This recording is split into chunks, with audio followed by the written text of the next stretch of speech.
Hello दोस्तों। कहते हैं अपने धन बल और सौंदर्य का कभी घमंड नहीं करना चाहिए। आज की इस कहानी से कुछ ऐसा ही मैसेज मिलता है। समुद्र तट के किसी नगर में एक धनवान सेठ के पुत्रों ने एक कौवा पाल रखा था।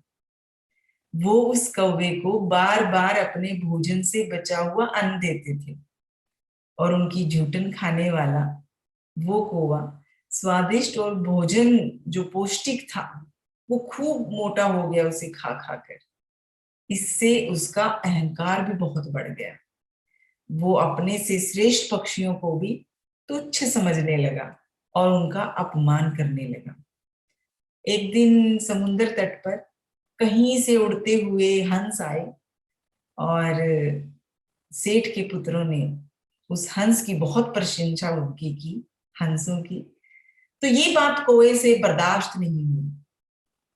वो उन हंसों के पास गया और जाकर कहने लगा कि उनमें से जो तुम्हारा सर्वश्रेष्ठ हंस है आप लोगों में से, उससे मैं कंपटीशन करना चाहता हूँ, प्रतियोगिता करना चाहता हूँ और मैं तुम्हारे साथ उड़ना चाहता हूँ।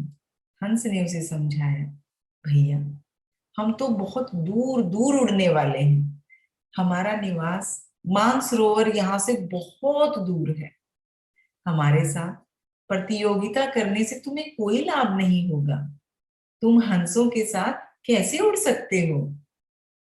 कोई ने गर्व में आकर कहा, मैं उड़ने की 100 गतियां जानता हूं और प्रत्येक से इस तरह से योजन से उड़ सकता हूं।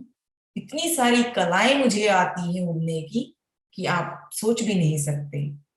इस तरह से वो कौवा अपनी जो है बकवादी करने लगा। बतलाओ, इनमें से तुम किस गति से उड़ सकते हो मेरे साथ? तब जो श्रेष्ठ हंस था उसने कहा, काक तुम बड़े निपुण हो, परंतु मैं तो एक ही गति जानता हूं जिसे सभी पक्षी जानते हैं। मैं तो उसी गति से उड़ सकता हूँ। गर्व में आकर कौवे ने कहा कि अच्छा। वो बोला, अच्छी बात है, तुम जो गति जानते हो उसी से उड़ना। और इस तरह से कौवा बड़े गर्व में भरकर उनसे इस तरह से कहने लगा। उस समय कुछ और पक्षी वहां आ गए थे। उनके सामने ही हंस और कौवा दोनों समुद्र की ओर उड़े। समुद्र के ऊपर आकाश में वो कौवा तरह तरह की कलाबाजियां दिखाने लगा और इस तरह से कलाबाजियां दिखाता पूरी शक्ति से वो उड़ा और हंस से कुछ आगे निकल गया। हंस अपनी स्वाभाविक मंद गति से उड़ रहा था। ये देखकर जो दूसरे कौवे थे वो बड़ी प्रसन्नता से देख रहे थे उनको कि हमारा कौवा कितना आगे निकल गया है और इस तरह से अपनी खुशी जाहिर कर रहे थे। थोड़ी देर में ही कौवे के पंख थकने लगे और अब वो विश्राम के लिए इधर उधर वृक्ष जहां हो इस तरह से ऐसा द्वीप वो खोजने लगा। लेकिन उसे उस अनंत सागर के अतिरिक्त कुछ दिखाई नहीं पड़ रहा था। इतने समय में हंस उड़ता हुआ उससे आगे निकल गया था। कौवे की गति मंद हो गई थी। वो अब बहुत थक चुका था और ऊंची तरंगों वाले भयंकर जीवों से भरे समुद्र की लहरें उसके पास आने वाली थी।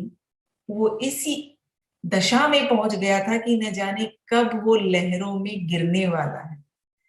हंस ने देखा कि कौवा बहुत पीछे रह गया है तो वो रुक गया। उसने कौवे के समीप आकर पूछा, काक तुम्हारी चोंच और पंख बार बार पानी में डूब रहे हैं। ये तुम्हारी कौन सी गति है? ये तुम्हारी कौन सी कलाबाजी है?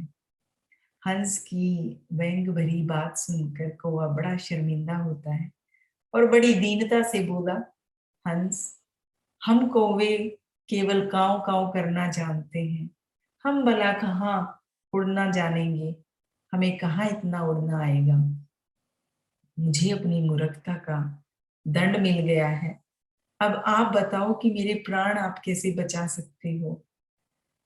पानी में भीगे हुए, लगभग बेहोश अधमरे से जो वो कौवे हो गए थे, वो कौवा उस हंस को उस पर दया आई और अपने पैरों से उठाकर हंस ने उसे अपनी पीठ पर रख लिया और उसे अपने पीठ पर लाद कर उड़ने लगा और वहां से उड़कर जहां से उन्होंने उड़ान शुरू की थी वहीं पर आकर कौवे को उतारा और हंस ने कौवे को उसके स्थान पर छोड़कर उससे अलविदा ली और अपने मंजिल की ओर चला गया। तो कहते हैं कभी किसी चीज का घमंड नहीं करना। तो दोस्तों, मुस्कुराना, शुक्राना और किसी का दिल न दुखाना। तो बहुत जल्द फिर से मिलेंगे एक नई कहानी के साथ। तब तक आप सब अपना ख्याल रखना।